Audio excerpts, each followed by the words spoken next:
Sabi nga ni Adele, should I give up or should I just keep chasing pavements? Pero in this time, hindi naman pavements yung hahabulin natin, but our dreams.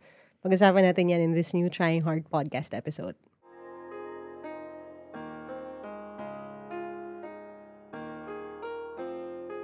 Alright, welcome to another episode of the Trying Hard with Like a podcast featuring si Madam Zandy. And let's see what you guys sent in for this episode. Game. G. Tawagin natin siyang Max. Taas ng energy. Hello po, Miss Laika. Isa po akong ate. Panganay po ako at isang college student.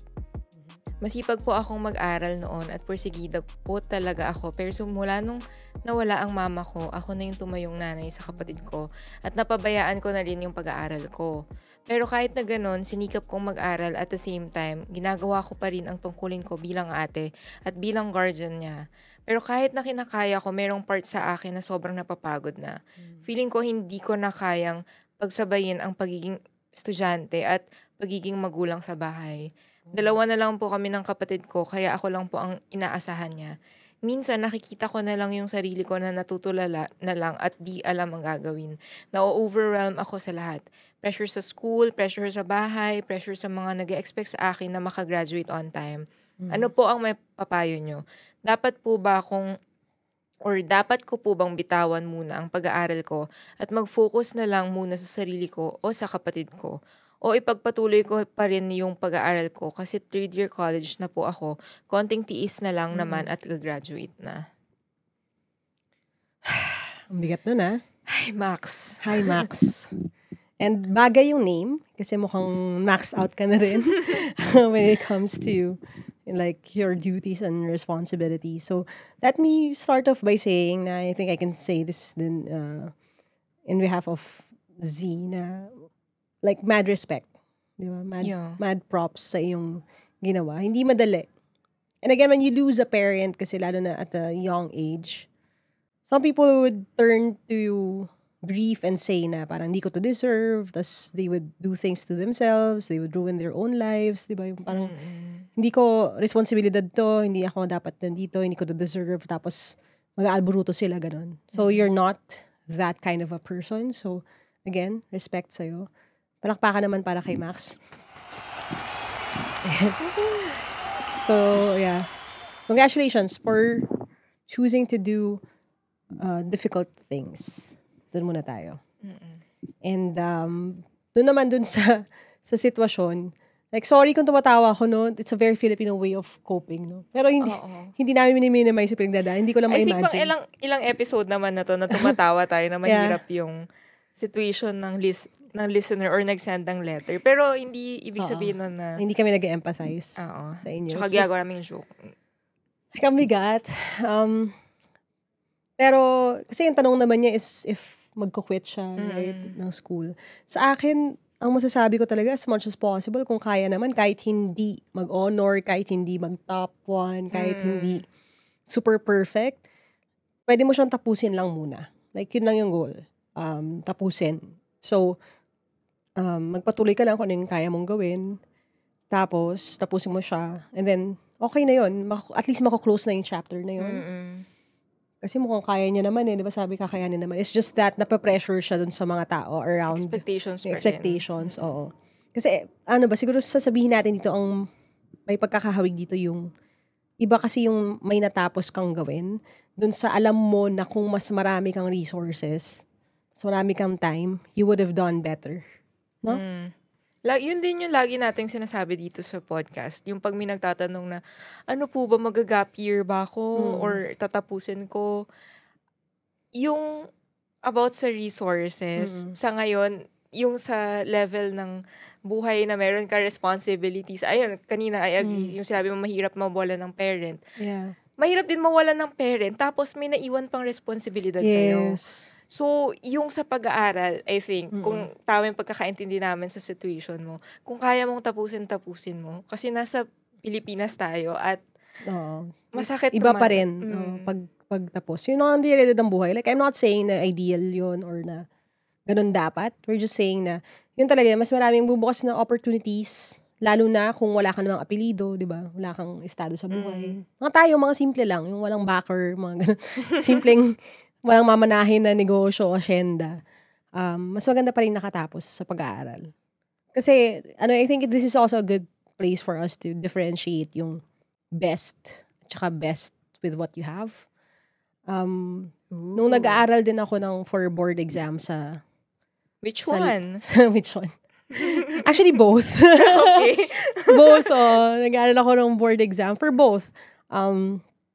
Nung nag-psychometrician board exam ako, kasi nung nag-aaral ako nun, kasabay yung first sem ko sa law school, tapos nagtuturo pa ako ng 9 units nun sa college. So, bumabiyahe ako from Fairview to Ortigas thrice a week para magturo.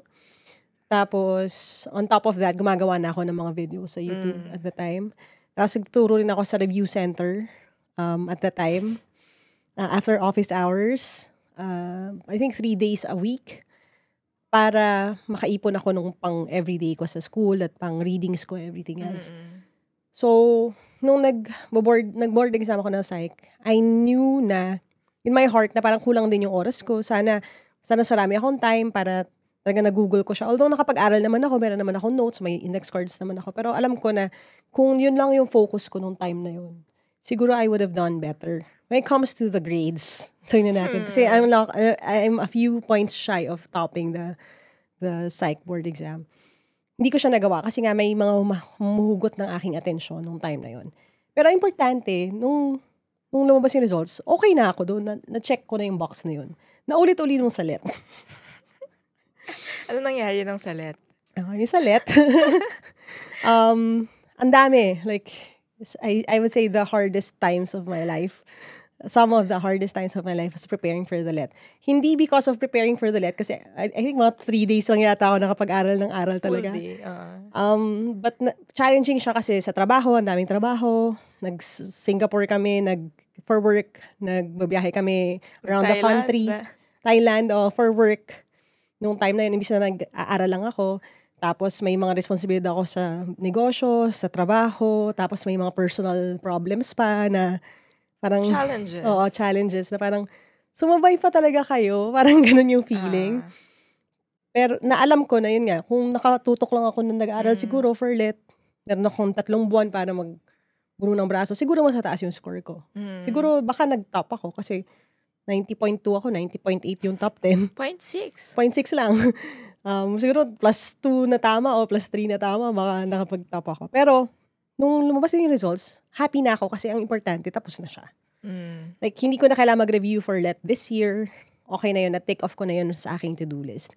So, yun yung lagi mo sasabihin sa sarili mo. Like, this is not my absolute best. Na parang, kung ideal circumstances, hindi mo responsibilidad ng pamilya mo, wala kang kapatid na umaasa sa'yo, siguro ang dami mo pang kayang gawin, ang dami mo pang potential na kayang unlock. Siguro sa taas yung grades mo, mas magaganda yung projects mo, mas makapag-focus ka sa pag-aaral. Pero kung ang question is this the best you could do with what you have right now? At masasagot mo na, yes, it's my best kasi nga, given all the things, responsibilities, all these things na umaagaw sa attention ko, natatapos ko pa rin siya. Lagi mong isipin, mas mabuti ang tapos kaysa dun sa potential na greatness. Ano yung sabihin ko dun? Di ba lagi, may sabihin ako dun, di ba? May quote ka. Parang an okay finish is better than the best start. Parang ganon. Kasi ang point lang nun is, mas mabuti ng tapos ang isang bagay kaysa yung todo-todo kang effort tas hindi naman siya natapos. So kahit yun man lang, ibigay mo yun sa sarili mo. Tapos, maybe one day, kapag lesser na yung responsibility, lesser na yung pressure, you can do something else then na nasa peak naman na ibibigay mo yung best chance for yourself. Yun yung masasabi ko dun. Galing mo dun, tama ka. Tama ba ako? Yun ang kasi sabi meron ko. ako listahan ng mga quotes ni Laika. ano sabi ko? Ay, yung team Laika. Ay, basa, hindi ko. A late finish is still better than the very best start. Oh, yeah. So, yun parang ganun. Ganda.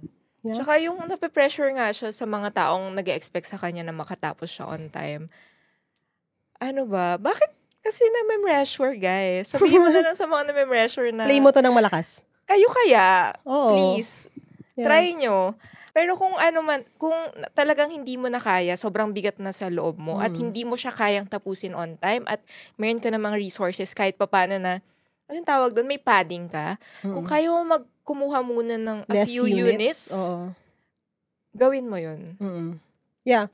Kasi ang flip side kasi noon is, if minamadali mo siyang tapusin, hindi because gusto mo siyang tapusin, pero para walang masabi yung ibang tao sa'yo. Pero sinasagad mo naman, tapos pinupush mo yung sarili mo na hindi mo na talaga kaya. Kasi ikaw naman talaga may alam sa totoo lang kung ano yung kaya mo at hindi. Like, if the only reason, as in yun na lang talaga natitirang dahilan, kung bakit hindi ka magte-take ng less units or hindi ka muna maghihinay-hinay sa sarili mo, is para wala silang masabi sa'yo. Kung yun lang yung dahilan, at hindi dahil yun ang gusto mo para sa sarili mo, wag mong hayaan na sila yung magdikta nung kung ano yung gagawin mo at ano yung kaya mo. Kasi, isipin mo lang, like, praktikalan din, if i-enroll mo lahat ng units, pero realistically hindi kaya kasi nagkatrabaho ka. Yeah, tapos nasikasa mo pa yung household, kasi sabi mo, 2 na lang kayo ng magkapatid. Tapos may babagsak kang units, ang nangyari, nagbayad ka lang financially, tapos, nagsayang ka pa ng oras at effort. So, i-gauge mo yung sarili mo kung kailangan ko ba i-take ito slowly para magkaroon ako ng konting oras, at ang tanging pumipigil lang sa akin ay yung sasabihin ng iba. Kung yun lang ang dahilan, gawin mo kung ano yung kaya mong gawin. Tsaka, hindi na lang siya about you sa ngayon. Kasi meron kang kapatid na nakatingin din sa'yo. So, kumbaga, nakikita naman siguro niya yung nape-pressure ka, na-overwhelm ka sa lahat ng responsibilities. Siguro ito na rin yung time na i-open mo yung conversation about dun sa current situation nyo. Like, gets ko naman na mas bata, pero kahit naman tayo nung bata tayo, naiintindihan naman na natin eh. Tsaka kahit bata, as in batang 9-year-old, 12-year-old, when you talk to them, you have to talk to them as people na rin eh. Kasi naisip na rin nila yun eh. So these little things, pwede mo i-reveal sa kanya, hindi para i-pressure din siya or para isalin mo yung stress, pero para alam niya rin kung ano yung totoong sitwasyon. Diba? Kasi kahit naman nung bata ako, na-remember ko, kasi my lola used to really talk to me, lalo na bago matulog, na parang ito yung sitwasyon natin, ito yung realidad ng buhay. Kahit maliit pa ako, kahit bata pa ako, naiintindihan ko naman. Tapos, may side effect siya na ako, as a person, parang ina-ask ko rin yung sarili ko, ano kayang pwede kong gawin? Parang ano yung pwede kong maiambag, ano yung pwede kong mai-adjust. Tapos, naiintindihan ko, or iniintindi ko, pinipilit kong iniintindi yung sitwasyon at yung mga tao na nasa sitwasyon na yun para mas maging okay siya sa akin. Kasi ang malungkot minsan is pag panganay ka. Ewan ko. Hindi naman ako panganay, no? Well, ano pa yan? Contentious yun. Pero in our household, I was not treated as panganay. Pero, meron akong mga nakababatang kapatid. And I say mga kahit ang biological ay isa lang. Pero yung mga nakababata akong kapatid na yung mga churchmate, mga kapitbahay, na sobrang close na sa akin, parang kadugo na rin namin sila. Tapos, the one thing na I used to do, lalo na sa church before, was, dahil ako yung mas ate, feeling ko kailangan ko sila i-shield. Or kailangan kong i-cover up yung sitwasyon sa kanila. Parang, i-mask ko na, hindi, dapat okay lang lahat. Hindi nila maramdaman na may problema, ganun. And, late ko nang na-realize na hindi pala dapat ganun. Kung kunyari, may issue sa taas, or may mga hindi magandang nangyayari ginagawa yung matatanda, although part ko to explain those things to them or maybe help them resolve yung feelings nila about that. Pero hindi ko trabaho na pagtakpan or magsinungaling sa kanila para mag-pretend na okay lang lahat. Kasi nawawala yung opportunity rin for them to step up, to grow. Yes. Na kung tutusin, ikaw, kaya ka nga strong, kaya ka naging ganyan kasi hindi mo rin naman choice. Nakita mo lang yung realidad ng buhay at ikaw yung nag-step up to make that decision na mag-contribute ka sa sitwasyon. And thank you for stepping up. Yeah. Kasi mahirap yan. Ako bilang panganay kasi, very transparent ako sa mga kapatid ko. Totoo. Hindi ko naman sila shield kasi nga alam ko na mag-grow sila. Pero yan nga, sa situation mo ngayon, kung magsa-stop ka or magpagtutuunan mo ng pansin yung kapatid mo, ang easy answer doon ay, please ituloy mo kung kaya. Pero kung hindi, bigyan mo rin ng chance yung sarili mo na maging okay na i-process lahat ng nangyari. Kasi ang hirap nun mawalan ka ng parent ng at parent. maiwan kang responsible for one other person. Kasi nga, ako, nung kami pa lang ni Hili, parang aso pa nga lang yung nakaasa sa akin. Parang, yung pressure din na, okay, kailangan makapag-provide akong lahat ng pangangailangan niya, pag okay siya, parang may oras ako sa kanya. Like, ang hirap na niya pagsabay-sabay, lalo na kung bata ka rin, lalo na kung nag-aaral ka rin. Tapos may part pa dyan ng grief. Diba? Kasi you lost your mom. So, mabigat yung pinagdadaanan mo. So, be kind to yourself. Cut yourself some slack. Hindi mo kailangan maging perfect. Like, kaya nga trying hard yung pangalan ng podcast. We're all trying here. And you're doing a good job. You're still here. You're still fighting. Diba? You're still hopefully dreaming dreams for yourself as well. So understand this is a really difficult situation. And hindi namin naiintindihan yung depths nun or hindi namin nararamdaman exactly kung gaano kalalim yun. We can only imagine. And we can't even imagine accurately kung ano yung feeling. But I hope that you understand this is still a season in your life. And after this, may mga iba pang chapters sa buhay mo. So, yun, just think about what really matters to you. If you're going to do something, do it not because of someone else or what they're going to say. Do it because it's the right thing to do. It's what you want to do. It's what you can do. And yun, kasi if early kang matututo to live not for other people, it will set you free for the rest of your life. So, yun. Rooting kami for you. Yes. Kaya mo yan. I believe in you. You're asking the right questions. So just remember, again, it doesn't need to be perfect. It just needs to be done. And yung done din, nasa iyo kung kailan. Yeah. Anything else, madam? Yun lang. Okay, yun lang. Sige. Ang bigat pero... Sige, kasi maraming tryhards din na alam natin na mabibigat din yung mga pinagdadaanan. So, I don't usually do this kasi we ask them to write something like what they think about the episode or answer a question. Usually do that na naka-text lang doon sa Spotify episode or doon sa comment section if you're watching this sa YouTube podcast. But for today, I'll ask all the tryhards watching or listening here, write a message of encouragement kay Max. Di ba? Narinig niyo naman yung kwento niya. So, lalo na yung mga undergo sa similar situation, mag-send naman kayo ng message sa kanya.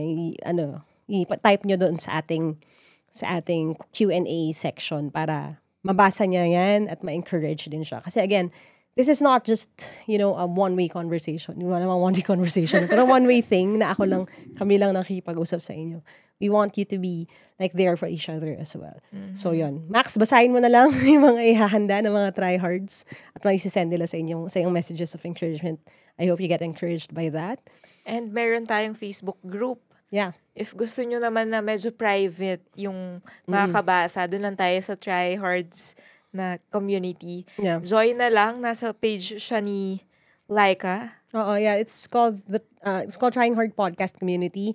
I think may feature na anonymous posting ngayon. So, kung gusto nyo rin mag-anonymous post doon, maghumingi na payo o magtanong sa mga kapwa nyo tryhards, pwede nyo rin gawin doon sa Facebook community natin. So, yun, hanapin nyo na lang sa Facebook. Right? At kung meron kayong mga questions, papayo, hingi ng advice, padala nyo lang sa link na ito, bit.ly/asklikeapod. Yes, that's ASKLYQAPOD.